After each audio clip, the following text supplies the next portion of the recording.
Legit Cool Podcast. It's breathtaking. When you see sand here, imagine water. If you dive in, you can't reach the bottom. You dive in? Yes, it's called swimming. I don't believe you. In the shadows of Arrakis lie many secrets. But the darkest of them all may remain. The end of House Atreides. Your father didn't believe in revenge.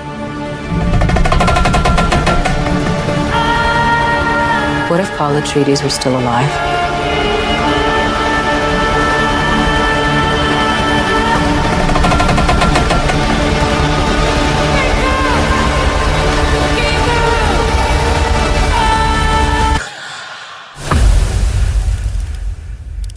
Have you ever had a dream about your first ride?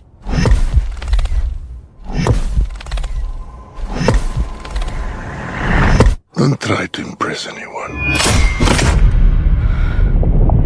You're brave, we all know that. Be simple. Be direct.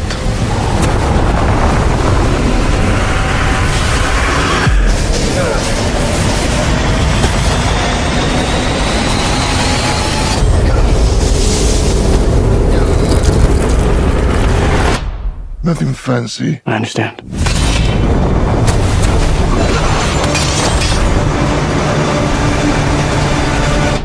Nothing fancy.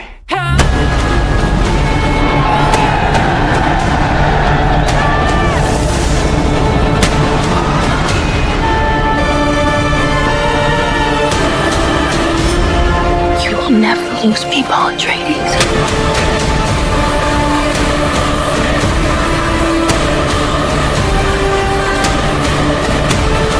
We gave them something to hope for. That's not hope! May thy knife chip and shatter.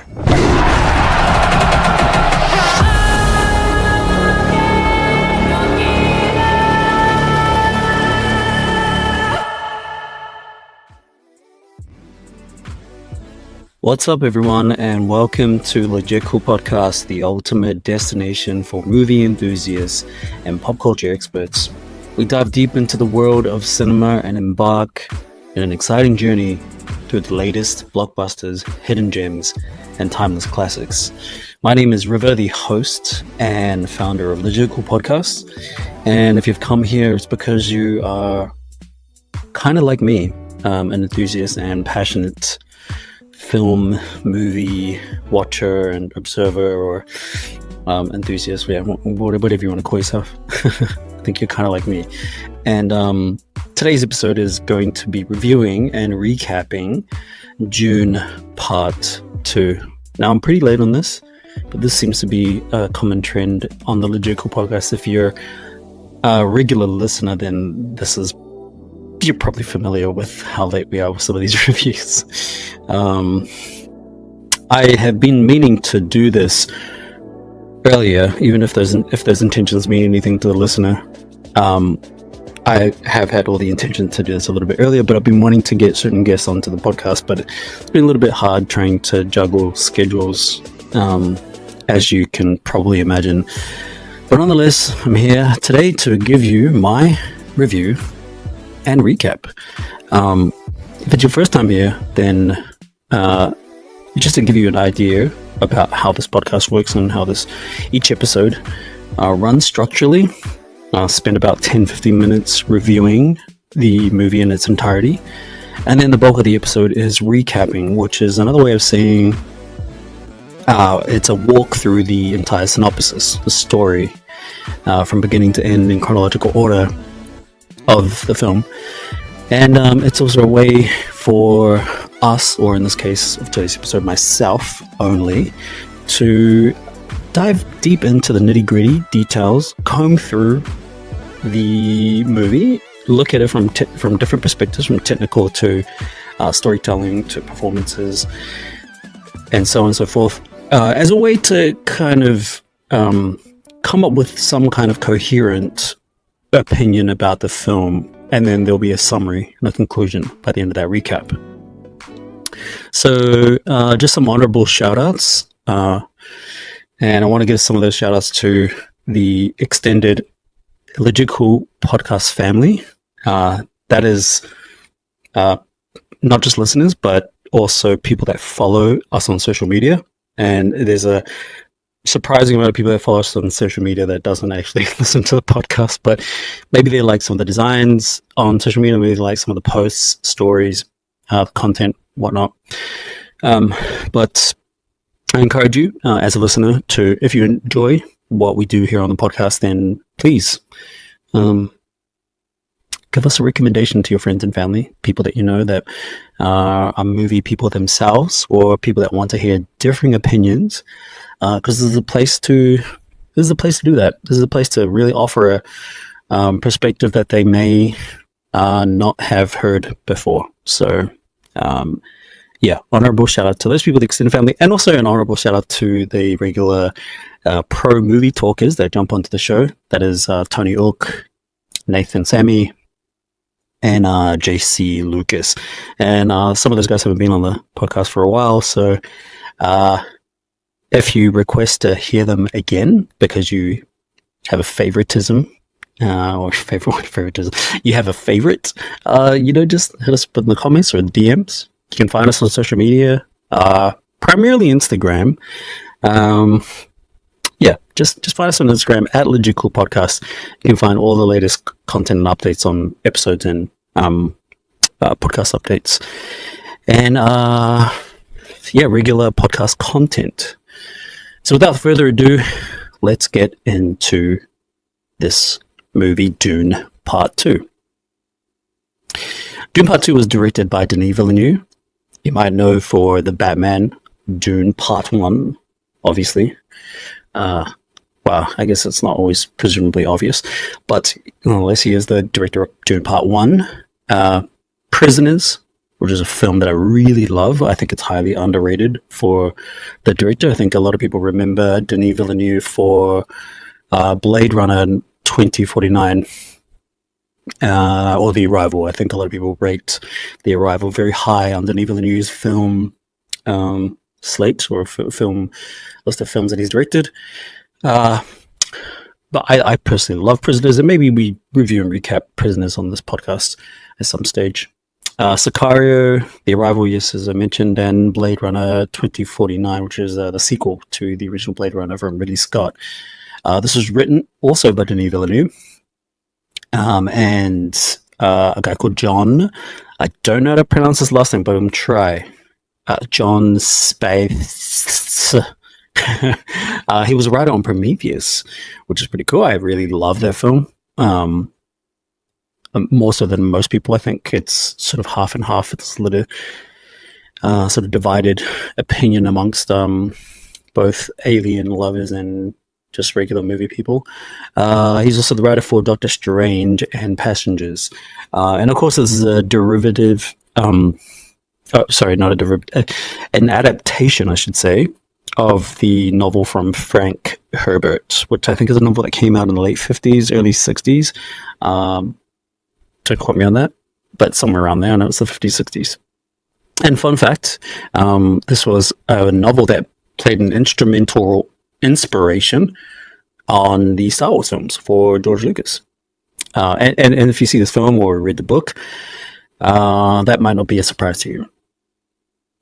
The music was done by Hans Zimmer, and you might know Hans Zimmer from Lion King, Inception, the Dark Knight trilogy, a couple of Pirates films, Interstellar, Gladiator, Dunkirk, The Prestige, The Last Samurai, just to name a few. So this guy is a beast. A lot of people would consider him the greatest. Excuse me. A lot of people would consider him the greatest musical score composer. I don't think you have a lot of people arguing with that, or at least in the top 5 of greatest musical composers for film. Oh, excuse me. I'm feeling a little bit coffee flu-y. Not flu-y, but just kind of coffee. I say that because I don't think I'm quite at the point of having a cold, but it's just kind of this tingly thing that I've had in the last couple of days. The director of photography, or the cinematographer, is Greg Fraser. He's one of our own in Australia. He's originally from Melbourne, if I'm not mistaken. His work, you'll be familiar with some of his work in for the likes of the Batman, Foxcatcher, Lion, Zero Dark 30. I didn't know that one, actually. I didn't know that he was the DOP for Zero Dark 30. Great film, by the way. Also Dune Part 1, and famously known as the DOP for Rogue One. And I think I discovered Greg Fraser because of Rogue One. I remember watching that film. Phenomenal film, by the way. You can hear our review and recap of Rogue One. It's very recent. We only did that, I think, a couple of episodes ago. What episode did we do that? It was very recent, like a few weeks ago. Let me just double check that. Yeah, Rogue One was episode 82. This is episode 84. Yeah, so 2 episodes ago, we did Rogue One. And I remember seeing that film, and I speak about this in the review, so I don't want to go too deep into this. I recognize how great the cinematography is, because when you see a film, and you see how well it's been filmed, it's one thing to note. It's kind of a strong characteristics or a trait in a film when cinematography is so beautiful, or it's striking, or there's something mesmerizing about it that makes you want to engage a bit more with the story. So yeah, Greg Fraser, Australian, great DOP, and I can't wait to see him do more films. Dune Part 2 stars Timothée Chalamet, Zendaya, Rebecca Ferguson, Wow, I was going to say Javier. Oh, that's terrible. Javier Bardem, Josh Brolin, Austin Butler, Florence Pugh, and Dave Bautista, to name a few. This movie goes for a runtime of 2 hours and 46 minutes. Quite long. The budget for this film was surprisingly $190 million. And from this moment that I've actually made these notes, which was only about a week after the release, the box office intake is $710.6 million. That was only 1 week after. Now, I don't know what the current box office numbers are. I might just take a quick Google here. Let's see what the box office numbers are now for Dune 2. Dune Part 2 box office. Just see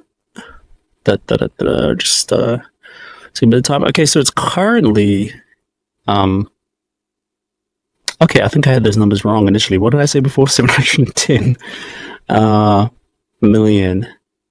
Yeah, I don't know where I got those numbers from. Let's scrap what I just said, because the current numbers at the box office worldwide is 627. These box office numbers might have been from Dune Part 1. I don't know where these box office numbers come from, but let's just scrap them. So yeah, as of today, it's $627,342,707 at the box office.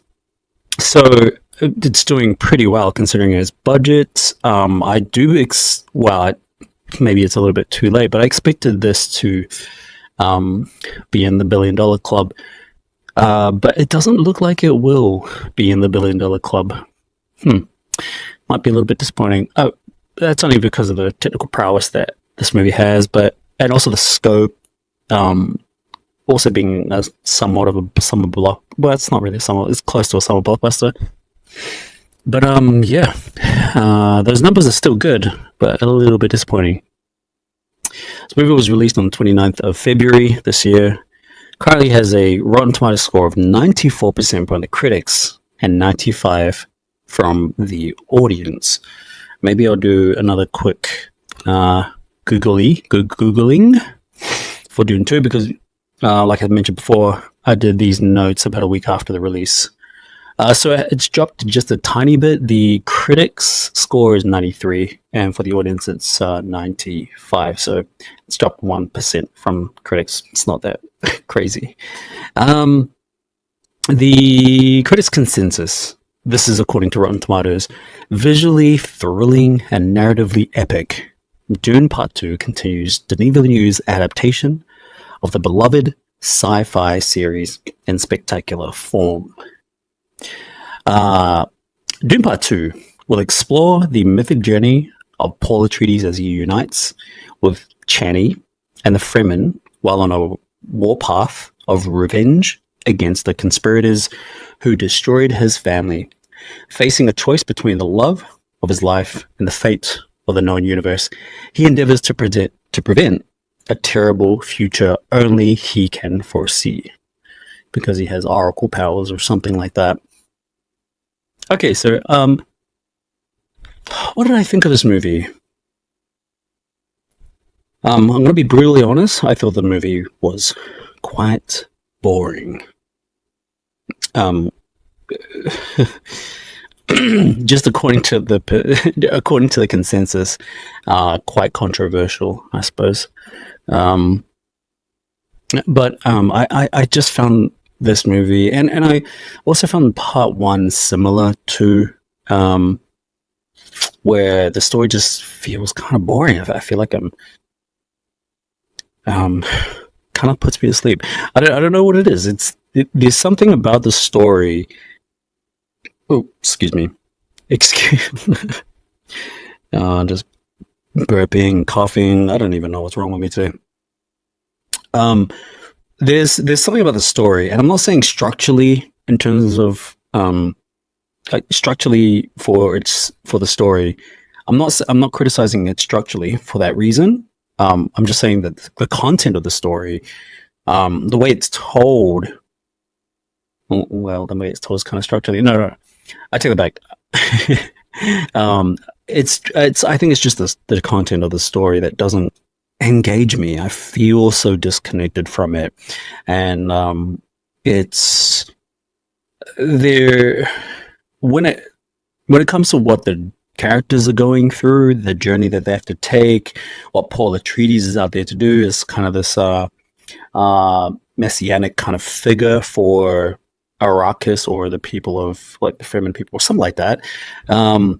The kind of factions and the families that exist, all these things, these what they're fighting over politically, like the political arguments across the different houses.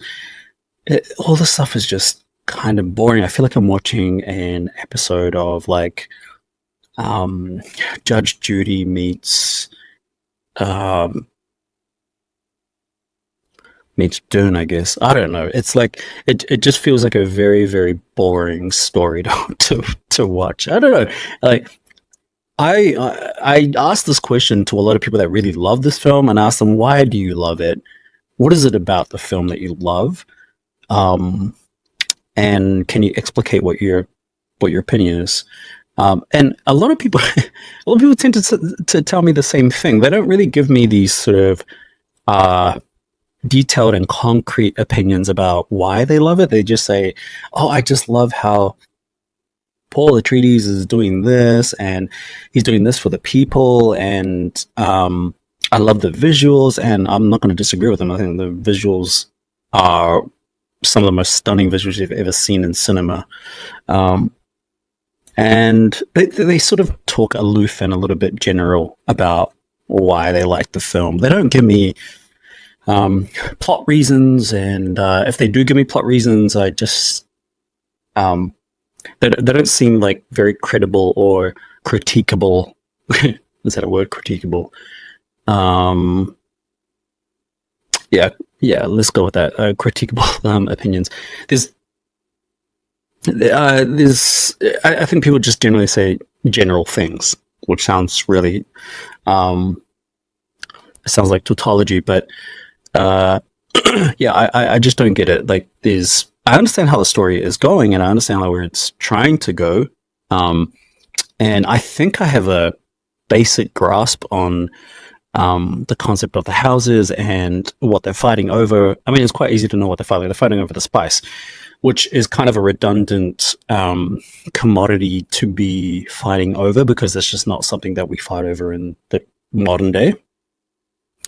So in that respect, it's kind of a little bit difficult to convince the audience that this is something fighting over this is so critical to the survival of the species, or the survival of like your own houses or planet, whatever it might be.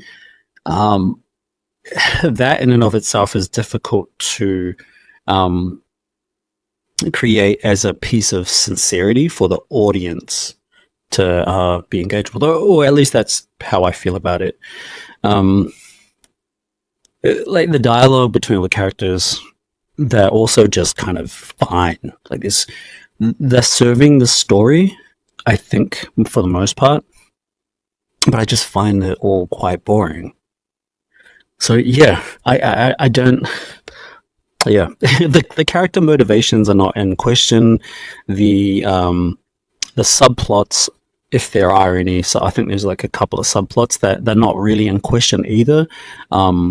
My thing is just more of an indictment on the story being, let's say, allegedly fun and exciting and amazing, or quote unquote amazing for a lot of people that love this film. I don't see it. I don't get it. And I don't think it's a thing that you have to quote unquote get. Like you either are entertained by a story or you're flat out bored, like in my case.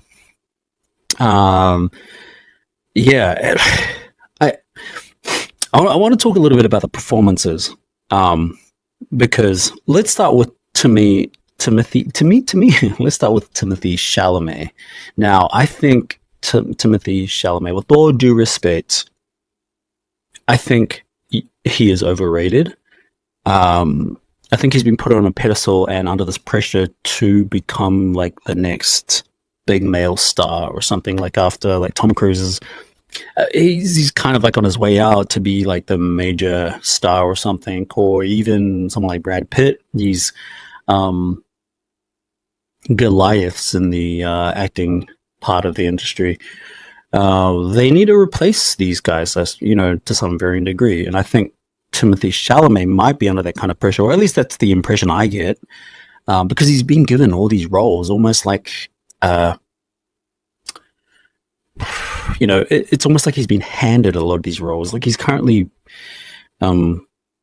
filming Bob Dylan, which isn't the first biopic. I'm pretty sure we've already got a biopic of Bob Dylan.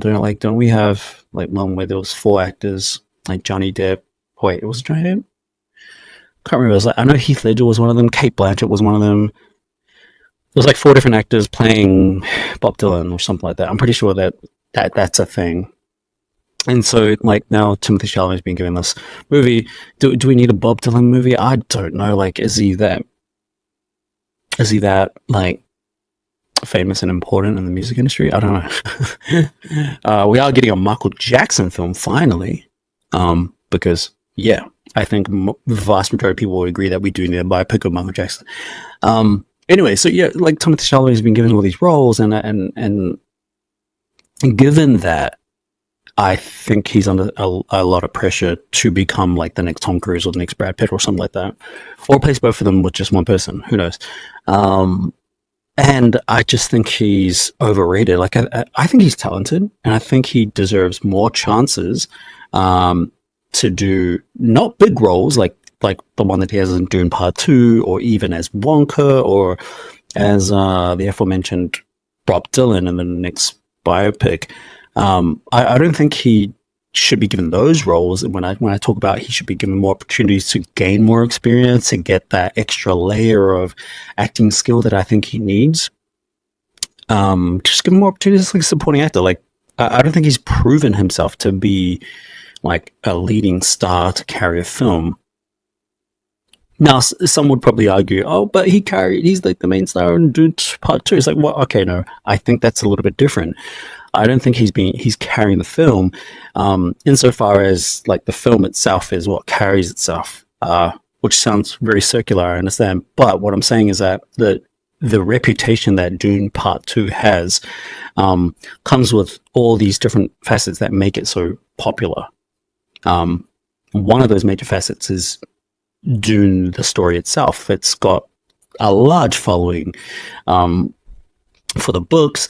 Denis Villeneuve, as well as a director that's pretty much concreted himself into a notable director, and a lot of that came down to, I think, The Arrival, because he won a few Oscar awards for that. Blade Runner, of course, as well, and then also Dune Part 1. So there's a lot of things sort of riding on the film being so popular and not necessarily being carried by any single actor, i.e. Timothée Chalamet. So his performance as Paul Atreides, I find disengaged. He doesn't. I don't feel that he is convincing in his approach to the character. The delivery of his lines is. It feels like he's reading lines, and I think I said this about Wonka when I first watched Wonka. It just feels like he's reading lines of a script. It's not as bad as that, because I know that there's people that would do a much more terrible job at at reading or having this impression of reading lines of a script. But I do feel like he has an element of that. I feel like he's a theater actor more than like a film actor. It looks like he tries very hard for character. So if intention is anything to give credit for, then okay, sure, take that. But I just think the delivery is like a bit overacting, quite melodramatic, and being melodramatic in your performance can come across as quite unbelievable and try-hardy or something like that. But he's not terrible in the film. He's just okay. I think the performance isn't inspiring or like awe-striking or anything like that. Zendaya is also like another person that I don't think did very well in this. She really overacts in so many of the scenes. I don't understand how some of the characters interact, and I don't understand the rules of engagement that they have. And I think it's like maybe cultural inside the groups or the houses that they come from, and it seems so like beyond what like how regular human beings from Earth or something like that would behave in these situations or interact with each other when it comes to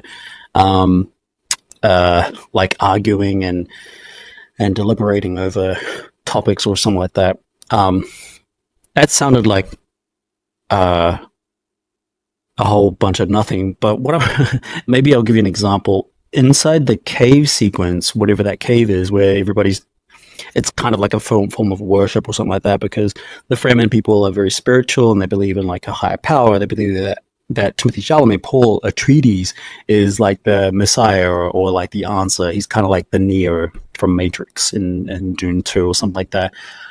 And in the scene, Zendaya, she has this kind of it's partly Zendaya's performance and the choices made by Denis Villeneuve, where it's almost a little bit slapstick kind of stand-up comedy or something, where they're standing ups and down because like there's commands coming from Paul Atreides, but then like he retracts it or something like that, and then it's so bizarre. And the way Zendaya behaves in this, it's almost kind of like a child acting, getting toys taken out of their car or something like that. It was really bizarre. It felt so fake, or it felt so childish or something, and it was just such a weird thing to have in a film. I don't understand it.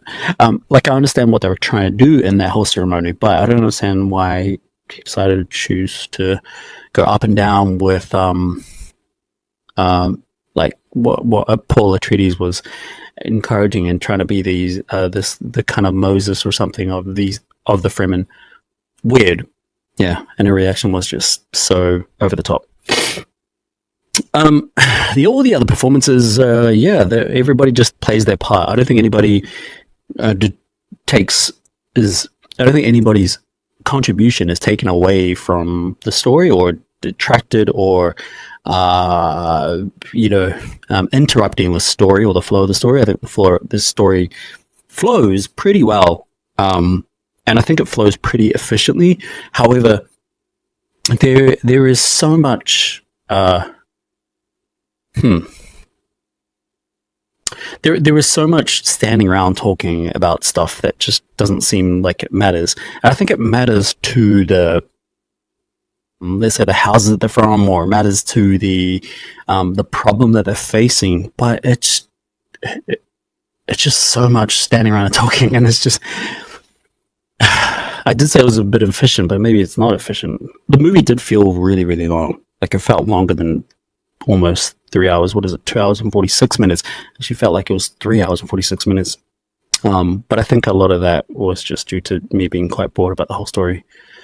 I like Josh Brolin. It's always nice to see his face on screen.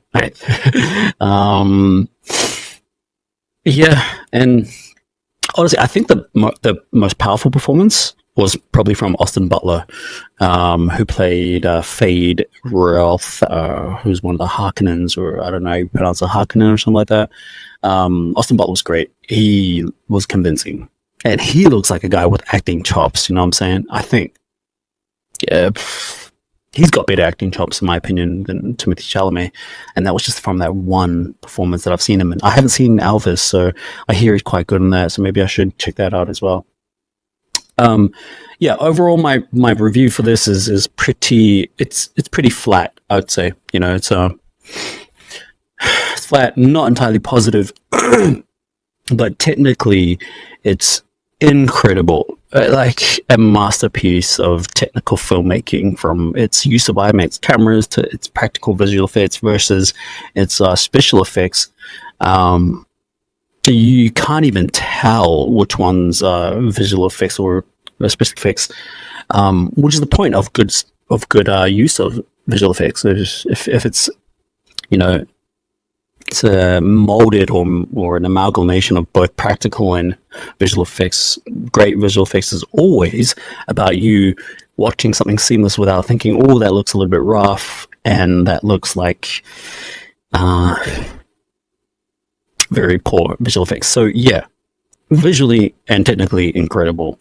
Is it enough to go beyond? Is its technical achievements enough for me to give it an overall positive review, like a 50-50 kind of thing, or, you know, like a 50% or 50% Rotten Tomatoes score? I don't know. Well, who knows? But I will know more once I finish with a recap. So let's get into the recap.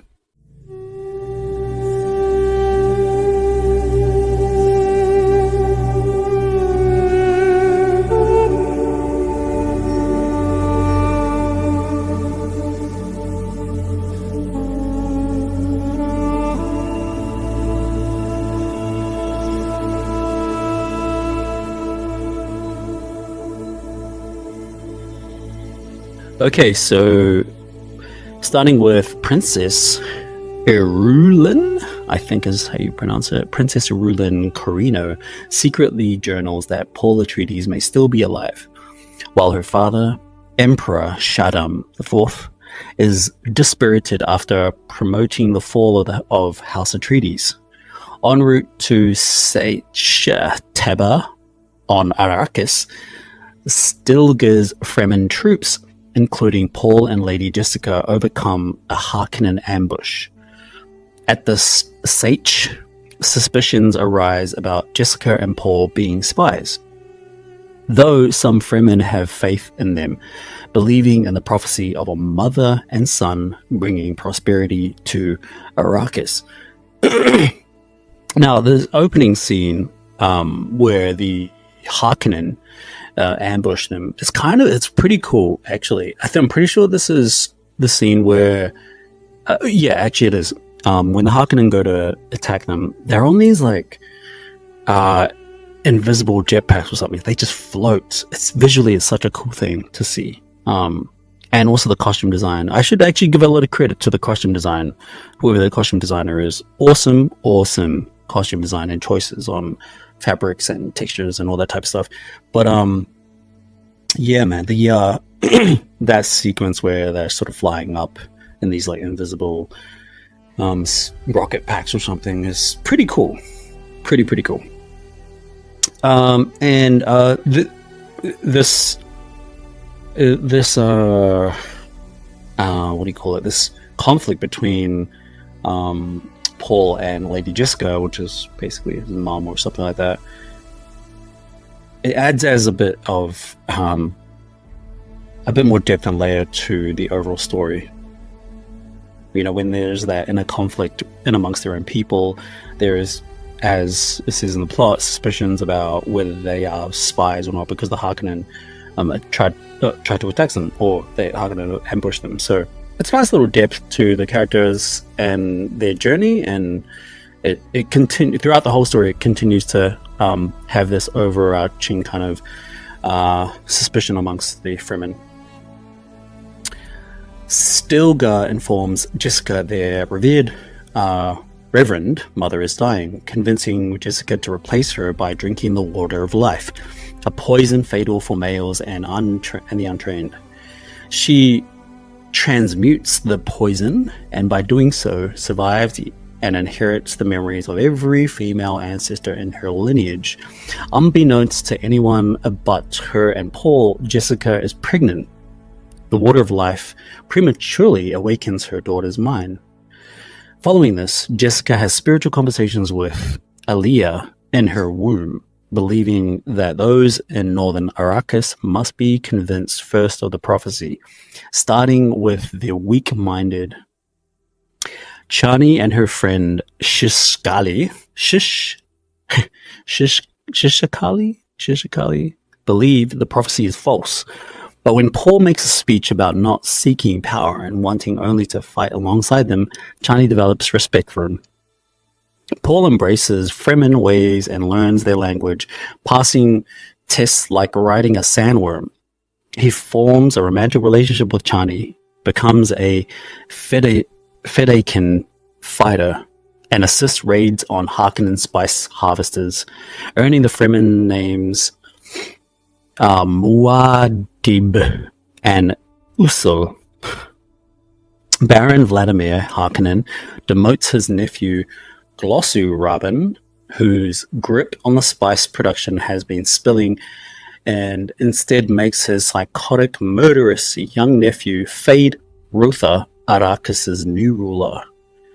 Margot Fenring, Bene Gesserit, sent by Reverend Mother Gauss Mohaim, seduces Fade to secure his genes should Paul's bloodline be unsalvageable.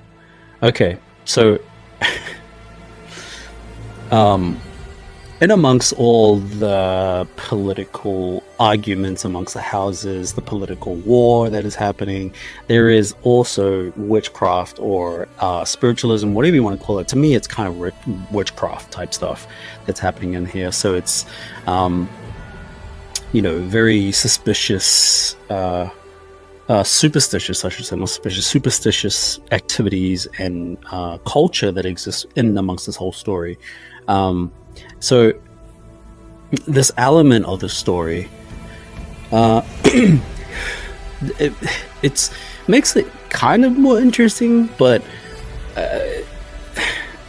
it's still kind of boring.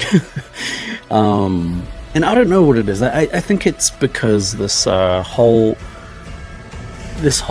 witchcraft, let's call it witchcraft thing, this whole witchcraft thing,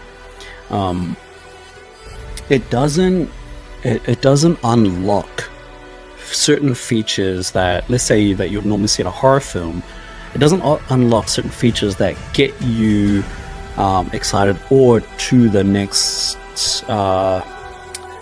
level of interest to know more about that particular ghost or poltergeist, evil, demonic spirit, whatever. So in this case, we learn pretty quickly what the Bene Gesserit, the women that are the leader of the packs, or like the leaders of this strange religious order. We learn pretty quick what they're about and what they can do, and it doesn't unlock, like what I said before, it doesn't unlock other facets to that whole religious culture or cult or anything like that to make it even more interesting. It just kind of, it stays on the surface level the same way that the rest of the story stays on the surface level. That doesn't make it any more interesting. So I thought maybe this part of the film was going to be a bit more interesting, but I just didn't really care. If anything, I found the witches, what are they called? Like the spiritual mothers or something like that. I found them pretty annoying and boring. And this whole part is an attempt to then propel Paul into a slightly different trajectory. Maybe not different to the goal, and the goal is for him to eventually be the Messiah. But this was to add like another characteristic of him being the Messiah or something like that, and well, to see him come into fruition as the Messiah. And that's what this whole thing is about: introducing the affiliation or the contribution of the Bene Gesserit spiritual realm, whatever it is, that Paul eventually takes on. It's kind of like hum-ho, blah, blah, blah. And maybe like this is what George Lucas also got inspiration from for the Force, I think. I'd imagine that's probably where he got it from. I can't. If this is like the main source of his inspiration for Star Wars, then I'd imagine the Bene Gesserit culture, spirituality realm or something like that is probably the influence for the Force. I don't know. Why don't you let me know if you know something like this? Yeah, alright, okay, so moving on. Jessica completes a religious quest in the north before traveling south to unite with Fremen fundamentalists. However, Paul fears his vision of a holy war which will ignite if he proceeds south as Messiah. Remaining in the north, he reunites with Gurney Halleck, who joined spy smugglers after the Atreides' downfall, and leads Paul to House Atreides' atomic stockpile. Fade's troops attack after the Atreides' downfall. Fade's troops attack Sech Taba, killing Shishakli and forcing the survivors, including Paul, to journey south, where Jessica learns that the water of life is a liquid excreted. That's a fancy word for urinate by adolescent sandworms once drowned. Bizarre, by the way. Very bizarre part of the film. Despite it being against Chani's wishes, Paul consumes the water of life. He falls into a coma, but is reawakened by Chani with a clear sense of the past and future, seeing a vision of Aaliyah and realizing the Baron is his grandfather. Okay, I don't know why. I don't know. It was never explained why Chani's whisper into Paul was the key to waking him back up from presumably death. It was never really explained, and if it was, then I apologize. Obviously didn't pay attention to that if that is the case, but I'm pretty sure it wasn't explained. She's just conveniently because she's the love interest, she's conveniently the person that has to bring him back to life. But then again, like there isn't a world where he could have, where he couldn't have changed that in the scripting if he doesn't have to live for a character to create convenience. But nonetheless, it's like that's what's in the movie. Southern Fremen leaders hope for Paul to challenge Stigler for leadership, but Paul refuses, instead proving himself by reading the minds of Fremen. Finally accepting the prophecy, Paul declares himself insane. No, he declares himself the Lysan al-Gaib and assumes full power over the Fremen. He challenges Shaddam, who arrives on Arrakis with Irulan, Mohaim, and his Sardaukar troops. At Shaddam's staging ground, he chastises House Harkonnen for their failure to end the Fremen threat. Paul's forces surround the staging ground. Riding sandworms, the Fremen overpower Sardaukar forces and breach the defenses. Paul enters the throne room, kills the Baron, and orders Shaddam and others to be transported to the planet's capital city. As Paul challenges Shaddam for the throne, the great houses arrive in orbit. Paul threatens to destroy the planet's spice fields with the Atreides' atomics if they intervene. Okay, so we're in all-out war at this point of the story. And if it feels like I'm flying through this plot, it's probably because I don't have a lot of positive things to say about the plot. And it's only like this recap right now is only reminding me of what I find incredibly boring and disengaged. But some things, there's some decisions like the example that I gave about the cave situation with Zendaya's character. There's some decisions that I just don't understand here, and maybe this is something in the book itself that isn't explained in the film.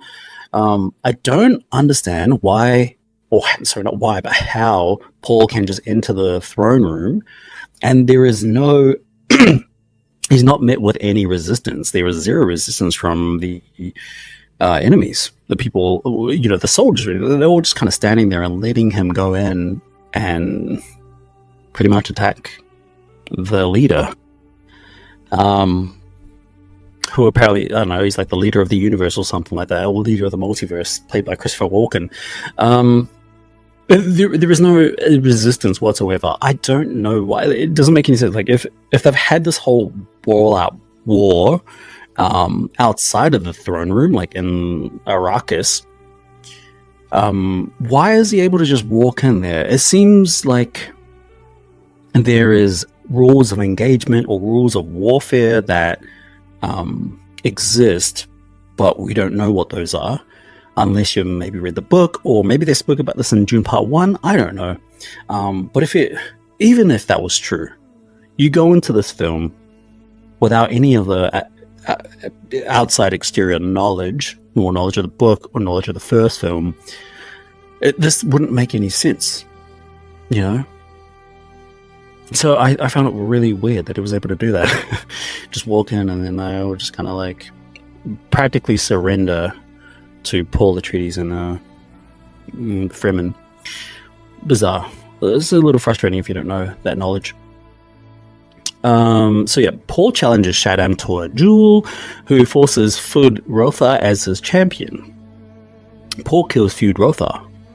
This is kind of like the only one-on-one battle that happens throughout the film. Whereas I'm pretty sure from memory, Part 1, there was a few one-on-one battles. Whereas this one was kind of like the only one.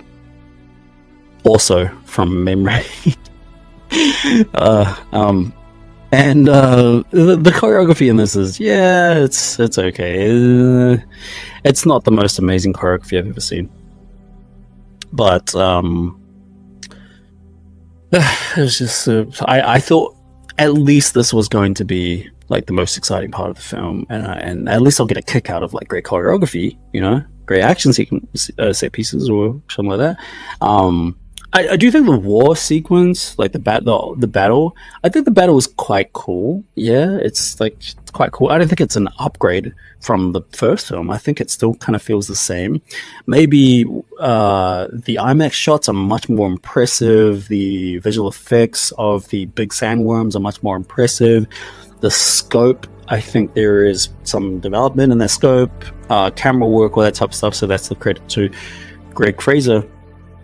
And I guess to Denis Villeneuve, but it's just it's okay. I didn't leave this film sort of thinking, whoa, those action set pieces were so much better than Part 1. It felt like it was just an extension of Part 1. But I will say that the visual effects is better than Part 1, because I think Part 1's visual effects were pretty damn good too. This is a slight upgrade. I think it's simply because of the use of IMAX cameras, and I think he'd done it really, really well. With the exception of some shots where I'm kind of like, man, you need to take a page out of the Christopher Nolan handbook on how to use IMAX cameras. No, he did really well. So yeah, this like one-on-one sequence, like fight sequence, sword sequence, whatever it is it's just like still kind of meh.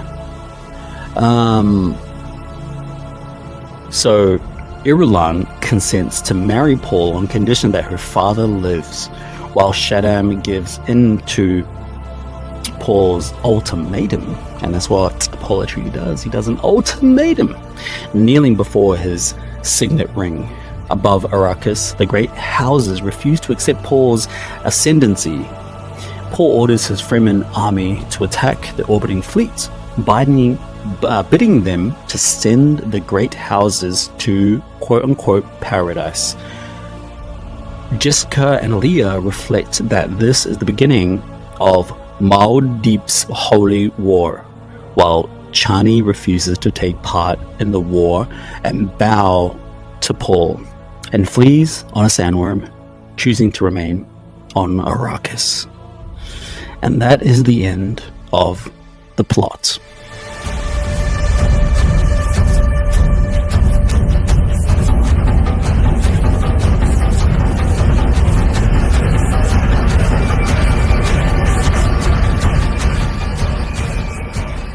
Okay, so yeah, just on that last part of the plot,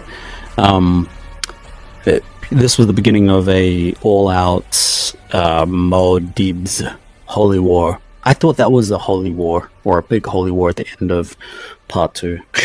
Guess I was wrong. But yeah, this movie finishes on a cliffhanger. I thought there was only 2 parts, but clearly I'm wrong. I don't know how, am I interested to see the rest of how the story goes out? Probably not, to be honest, because I'm kind of bored in watching these stories just take part in a very dehydrated environment and atmosphere. I just always feel like drinking water after this, or throughout the film. But I also feel quite dehydrated, from entertainment, film entertainment. So I don't want to have to watch this again, or I don't want to have to watch another film. If you do appreciate my perspective on this, however, I'll put a little bit of a caveat on this. And you want me to review the next one when that one eventually comes out. Who knows when it's going to come out? I have no idea. I have no knowledge on that at the moment. If that at all interests you because you appreciate my take and perspective on this, that's subjective to my experience, then by all means, just DM me. Or, sorry, DM us at Legit Cool Podcast on Instagram. So in conclusion, do I like this film? The honest truth is I love this film technically. But story, I find it boring and I don't really like it. That's the honest truth. How do I reconcile both of those things? I'd have to say that it deserves something like a 40% or 50% mark or something like that. But the way we rate these films is out of 10. I'd be happy to give this film something like a 6 or a 7 out of 10. Because a 5 out of 10, for most people would consider that to be quite low and negative. And I don't think this movie is quite that, because like I said at the beginning of the like I said at the beginning of this episode, it's not a terrible film, but by any stretch of the imagination, but I also don't think it's a great film. But there's a lot of people that would consider it to be a great film. And my criticism is really down to just the story being boring. I don't think there's anything wrong structurally with the story. I don't think there's anything wrong with the characters and what they do to contribute to the said story. I just find it boring. The content is boring. And sometimes like films don't need to be anything more than that in order for me to have this type of criticism. I don't think it's a very complicated film.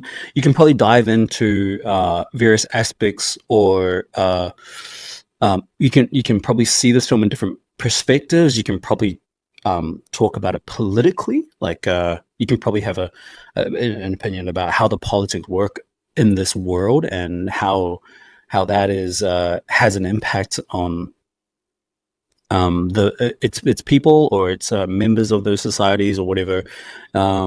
You could probably look at this philosophically. However,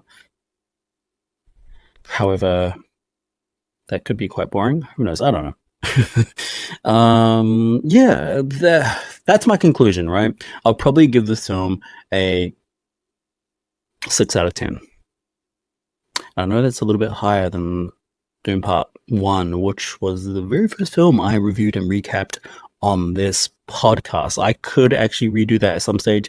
And it's also been a thought lingering in my thought processes, my brain. What a weird way of saying that.